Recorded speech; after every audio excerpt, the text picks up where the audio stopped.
anything wrong necessarily, but I would just like to hear something. You know what I'm saying? That you was using your mind but not your heart. Yeah, remember, our connection with Prime Creator comes through the heart chakra, right? Our connection with the environment, it comes through the back of the brain and the black dot. That's our connection to the physical world. And when we make the black dot ignite the pineal and we connect the heart chakra, that's when you experience your awakening. Big Mama talk to you, but it sounds like your mama talking to you in your head. So you think that it's just a memory that you have from your mama. But that's the voice you use because that's the first unconditional love you ever experienced on earth was your mama. That's crazy.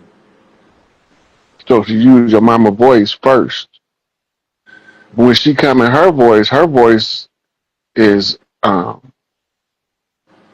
you will know somebody like that, right? That your mama look up to. And that's the when she come in her voice of your big mama, she gonna come in that voice. But right now, she gonna first talk to you in your mama voice because of the unconditional love connection.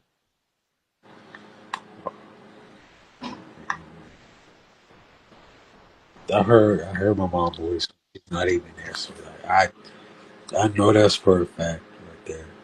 Yeah, a lot of people be like, I can't get my mama head out, my voice out my head. There's big mama is using your mama because that's your unconditional love connection to Prime Creator. So she talked to you in your mama voice. No, Rob. One day, like I always want to. I'm gonna smoke with you one day. For sure, man. That's One what it day, is.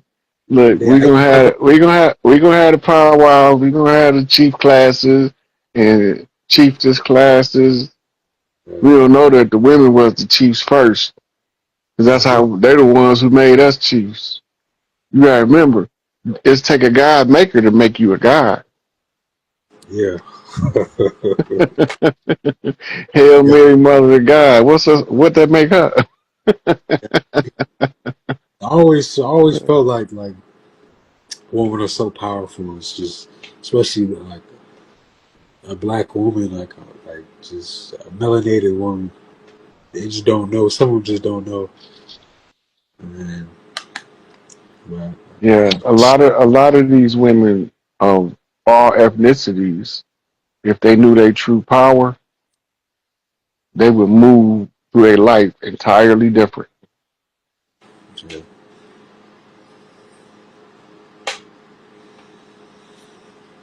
Yeah. All right, man. I'm gonna let somebody else come up because it's pretty I soon they're gonna appreciate cut me off. it. For sure, for sure. Yeah, you have a good night, man. Yep. You too.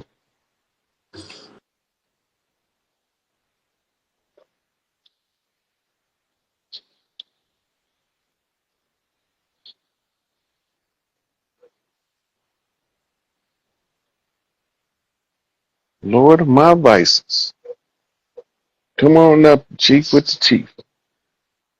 Hold on, good. Right, hey, Hey, hey, hey. my brother, hey. Hold on, I'm gonna walk out this. I'm in this GM. But hey, bro, I got some questions, Brody. Cause we know about this Department of War, this Department of War shit they talking about, right? Yep. So like, and then we know they ain't pardoning them, but they commuted Larry Hoover.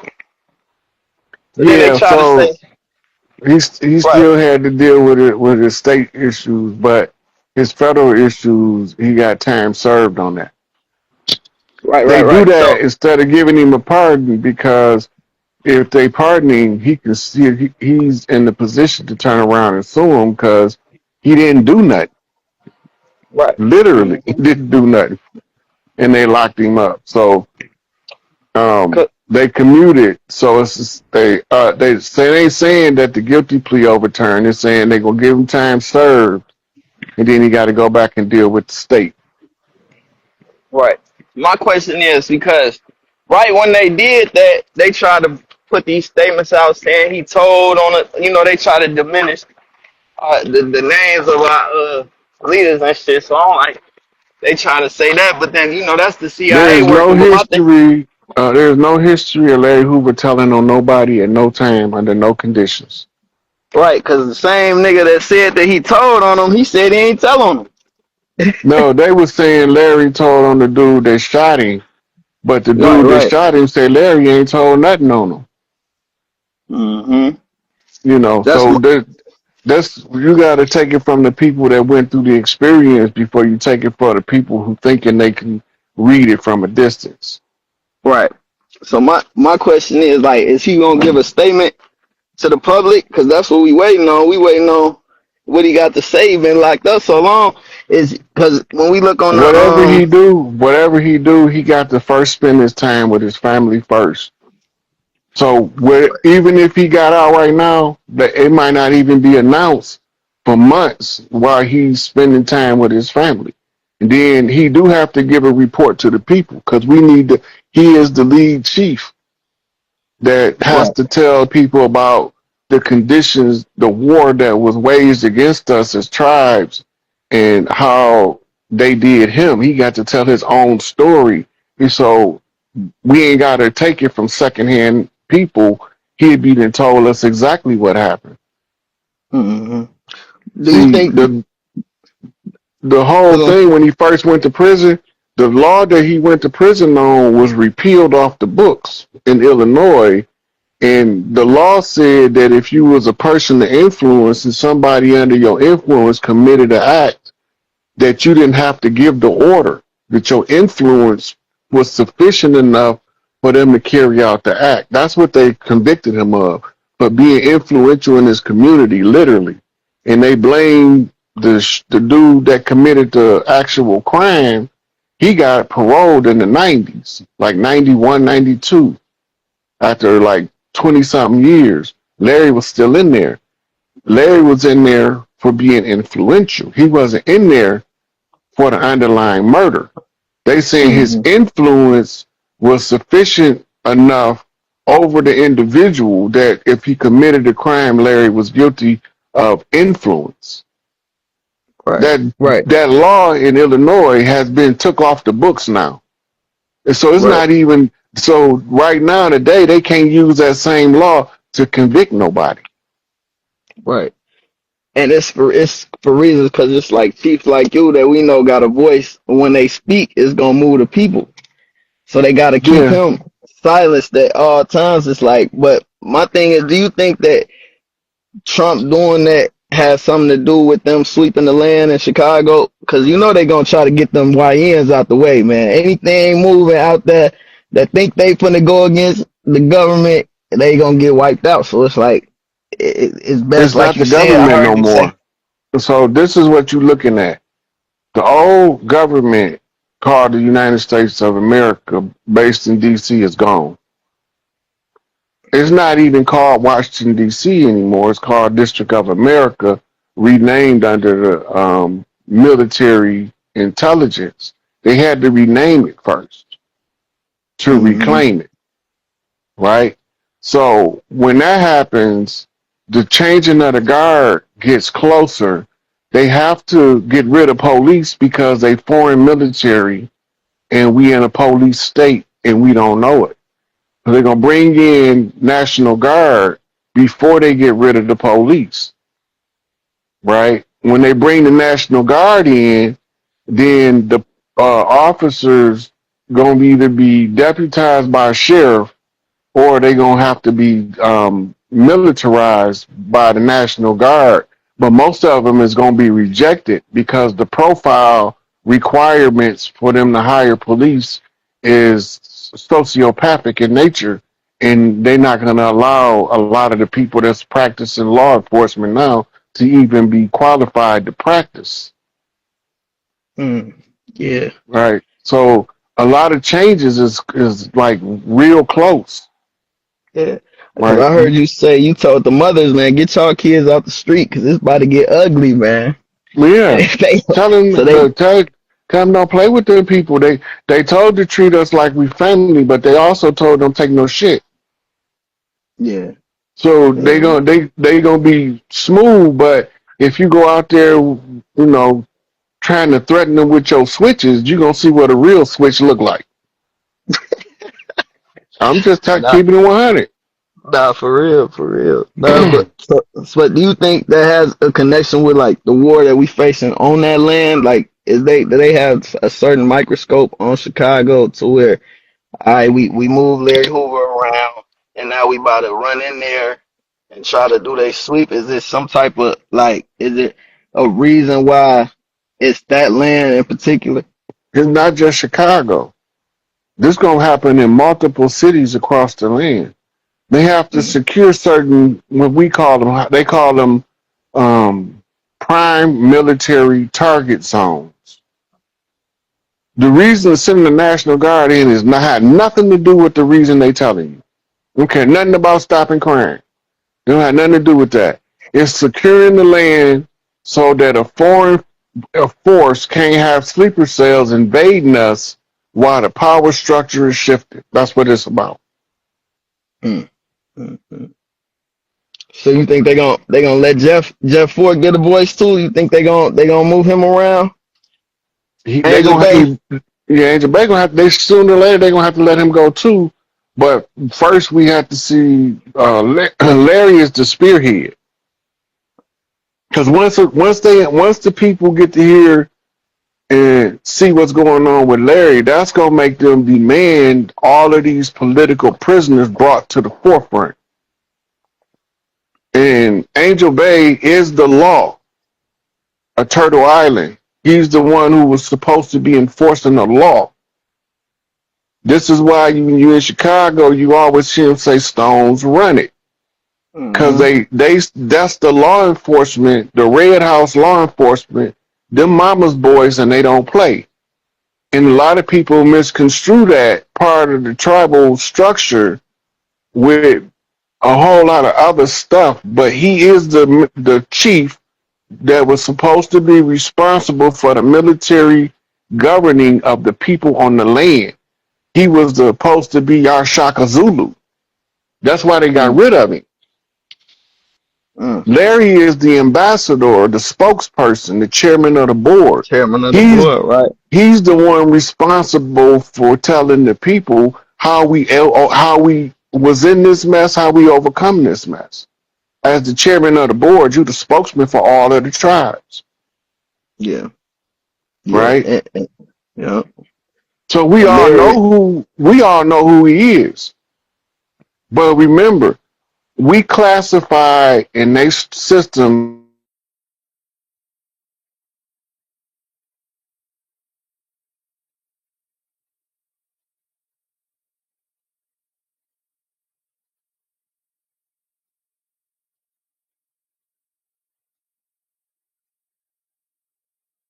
zones. But Hmm. remember, our mama used to gather us up, say, "Come on, we got to go check on Aunt Katie and see how she doing."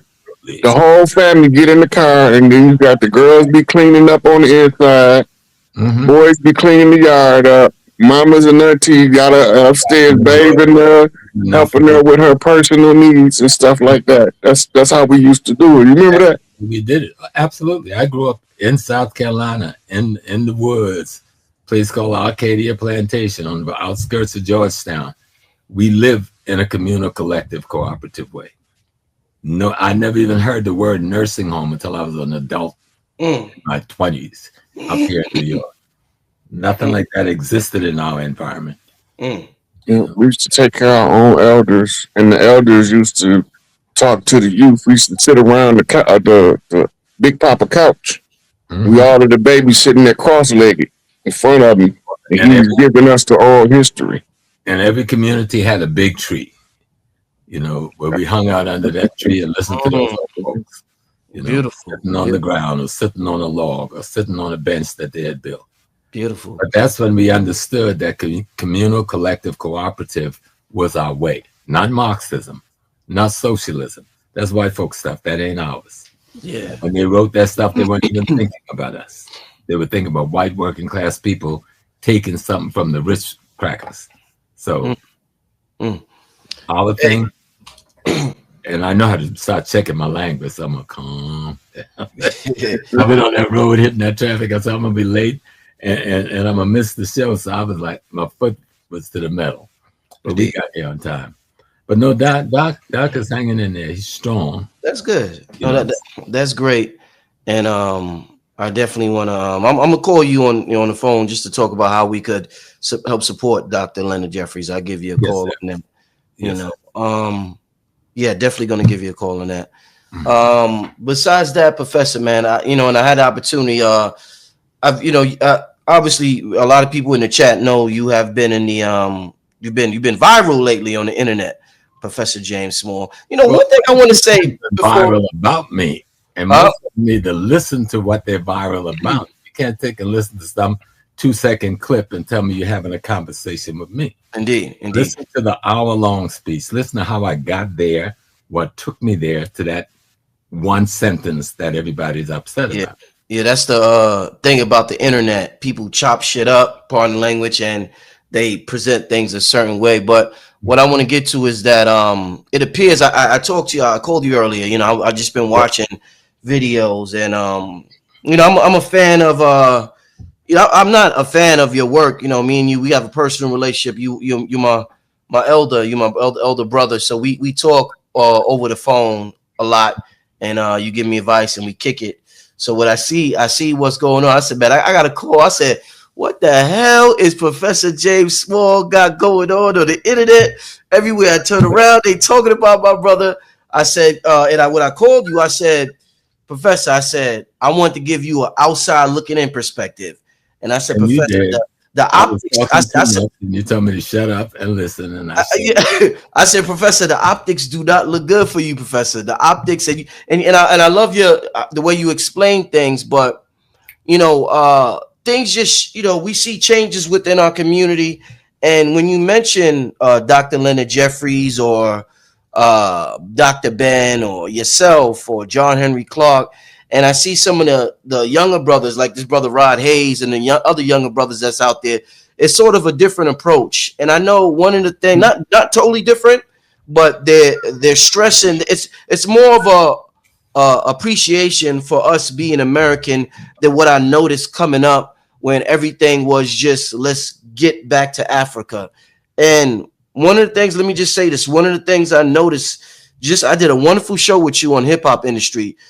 An important thing they always try to do is separate the youth from the elders or the middle age from the elders. We never get a chance to connect because there's always somebody telling us, don't mess with them or don't mess with them. The young dudes is this or the old dude is past this time, and we never connect. So this conversation represents 3 different generations of brothers. First of all, we're all Black Americans, what people will call foundational Americans, African Americans, Black Americans.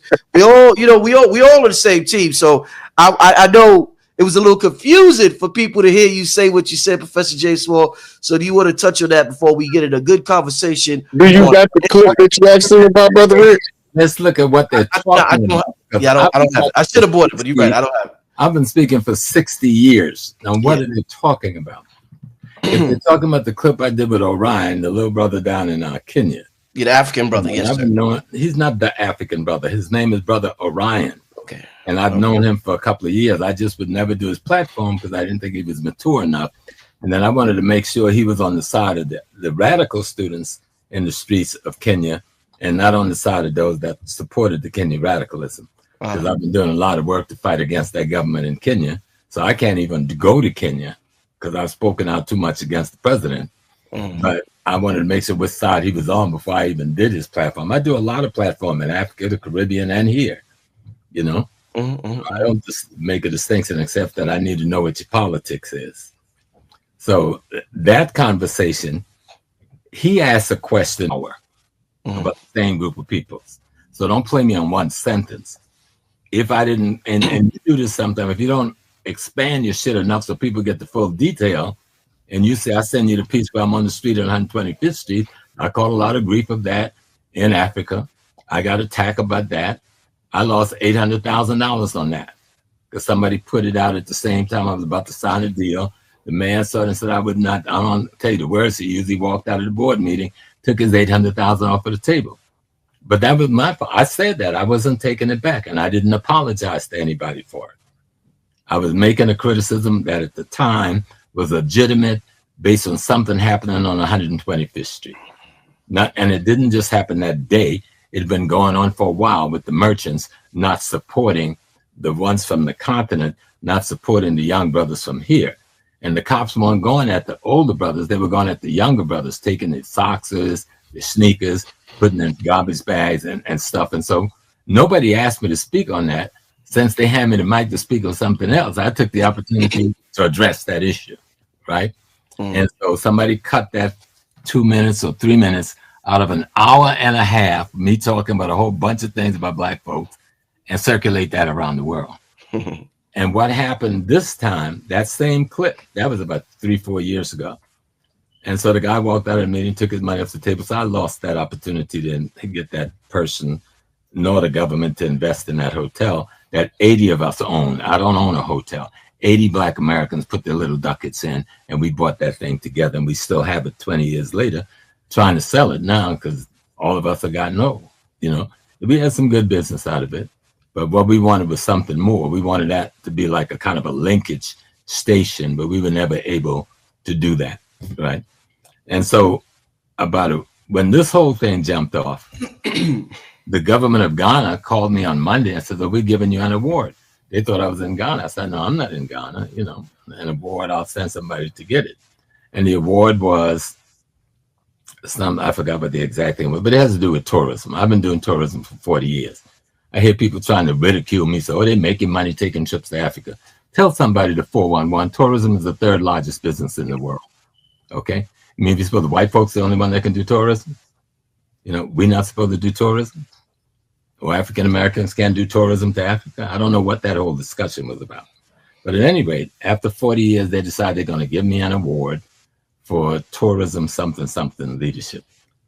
The day before, that same piece that surfaced when I was trying to do the broker for the $800,000 for the hotel, that same piece surfaced in Ghana. So I get a call that morning before from Sister Makeda and tell me that this piece is circulating all around and it's hitting all the internet in Ghana.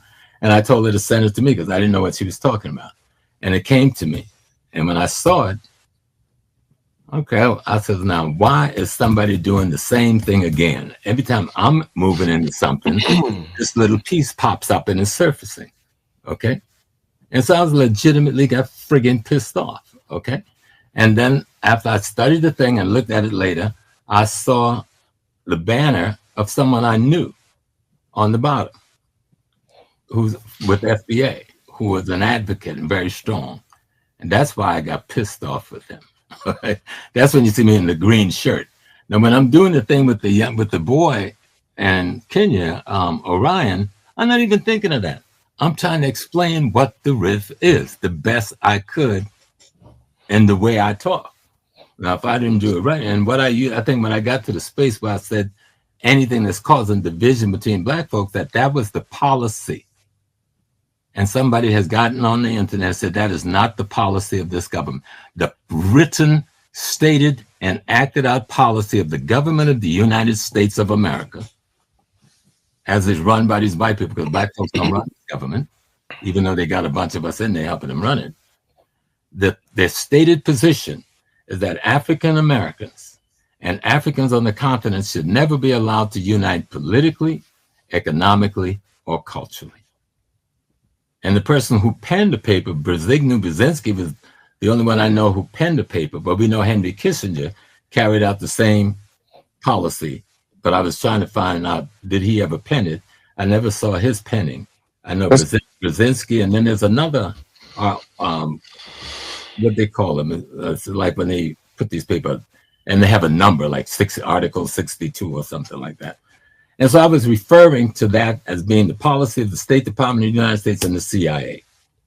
And then the one thing I probably shouldn't say, I was trying to tell people, and this was not a mystery either, that the money is going to somewhere if somebody is helping to exacerbate that. Now, if an individual would have felt that was you among thousands and thousands of people, and you think that's you need to ask yourself some questions. Malcolm X got killed surrounded by undercover cops. Fred Hampton got killed. The person running his security team was an undercover cop. Dr. King, man who was the